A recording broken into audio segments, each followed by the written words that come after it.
Auto డ్రైవర్ల సమస్యలపై మాతోటి కలిసి మా సమస్యలను ప్రభుత్వానికి తెలియజేసే దానిలో ముందుండి మా స్వరాన్ని మేము ప్రశ్నించేటువంటి గొంతును ప్రభుత్వానికి వినిపించేలా మాకు తోడుండి నడిపించినటువంటి జేఎస్డబ్ల్యూ టీవీ మరియు జై స్వరాజ్ ఓల్డ్ టీవీ యాజమాన్యానికి మా అన్న తెలంగాణ ఆటో డ్రైవర్స్ యూనియన్ పక్షాన మేము ధన్యవాదాలు తెలియజేసుకుంటూ ఈ సమస్య పరిష్కారం అయ్యేంత వరకు మాకు తోడుండి మీ అండదండలు మాకు అందిస్తారని ఆశిస్తూ, అలాగే ఈరోజు ఒక ఆటో డ్రైవర్ 3 చక్రాలు రోడ్డు మీద తిరుగుతేనే ఒక ఆటో డ్రైవర్ బతుకు చక్రం నడుస్తుందనేటువంటి నిజాన్ని గవర్నమెంట్ గుర్తించాలని, దానికి మేము ఎప్పుడూ మమ్మల్ని గుర్తించినటువంటి గవర్నమెంట్ కు ఎన్నడూ ఆటో డ్రైవర్లు సపోర్ట్ చేస్తారు. కాబట్టి ఈ రోజు 8 రోజులైనటువంటి ఈ ఉద్యమాన్ని మాకు సంబంధించినటువంటి మార్పు అని చెప్పేసి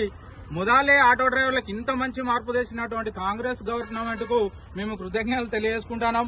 ఎందుకు అనంటే మేము ఆ రోజు ఈ గత ప్రభుత్వంలో ఉన్నప్పుడు చాలా చక్కగా ఎంతో కొంత సంపాదించుకొని మా కుటుంబాన్ని పోషించుకున్నటువంటి సమయంలో ఇలాంటి మార్పును తీసుకొచ్చినందుకు రేవంత్ రెడ్డి గారికి కూడా మేము ధన్యవాదాలు తెలియజేసుకుంటున్నాం. ఎందుకంటే మా పిల్లలు పస్తులుండడము, మేము రోడ్డు మీదకి వచ్చేసి ఆటోలను పక్కగా పెట్టుకొని నిద్రించడము మాకు మంచి మార్పు తీసుకొచ్చిందండి రేవంత్ రెడ్డి గారు. ఇప్పటికైనా మేము మీకు హెచ్చరికలు పంపిస్తున్నాం. మాకు ఉద్యమాలు చేయడము పెద్ద కొత్త కాదు. మేము తెలంగాణ ఉద్యమంలో మా ఆటో డ్రైవర్లు ముందుండి నడిపించినటువంటి ఉద్యమంలో మేము కూడా ముందుండి నడిపించినాము. మళ్ళీ ఉద్యమం వైపుకు మీరు తీసుకెళ్లొద్దని మీకు మరోసారి హెచ్చరికలు జారీ చేస్తున్నాం. దయచేసి మా ఆటో డ్రైవర్ల పక్షాన మీరు నిన్న అసెంబ్లీలో గౌరవనీయులు కేటీఆర్ గారు కూడా ప్రశ్న ఎత్తిన సందర్భంగా మీరు దానికి ఎలాంటి స్పందించకుండా దానికి మేమేం చేద్దామని, మేము ప్రభుత్వం తరఫున ఏం చేద్దామన్నటువంటి జవాబును కూడా మీరు ఇవ్వకుండా అది దాటవేసే ప్రయత్నం చేసిండ్రు.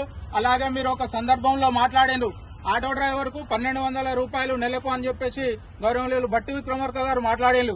అయ్యా బట్టి విక్రమార్క గారు, ఒక ఆటో డ్రైవర్ పిల్లలు, వాళ్ళ కుటుంబము, ఆ తర్వాత ఇల్లు కిరాయిలు, ఆటో ఈఎంఐలు, ఆ తర్వాత బ్రతుకోవడానికి ఉన్నటువంటి వ్యవస్థ అంతా ఒక ఆటో డ్రైవర్ 1200తోటే జీవనం కొనసాగిస్తారా? మీరు ఒకసారి ఆలోచించాలని మీకు సవినయంగా మనవి చేసుకుంటున్నాం.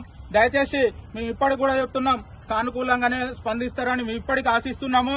ఒకవేళ ఇలాంటిదే ఇంకా కొద్ది రోజులు కనుక జరిగేది మా పల్లె నుండి, మా మండలాల నుండి, మా గ్రామాల నుండి, మా జిల్లా నుండి రాష్ట్ర వ్యాప్తంగా పెద్ద ఎత్తున ఉద్యమాన్ని తీసుకురావడానికి మేము వెనకాడం. మాకు ఎప్పటి కూడా ఉద్యమాలు కొత్త కాదండి. దయచేసి మమ్మల్ని ఉద్యమం వైపు నడిపించి మమ్మల్ని మరీ ఇంకా బాధ పెట్టాలని ప్రయత్నం చేసేది ఉంటే దయచేసి మూల్యం మీరు తప్పకుండా చెల్లిస్తారని ఖచ్చితంగా మేము తెలియజేస్తున్నాం.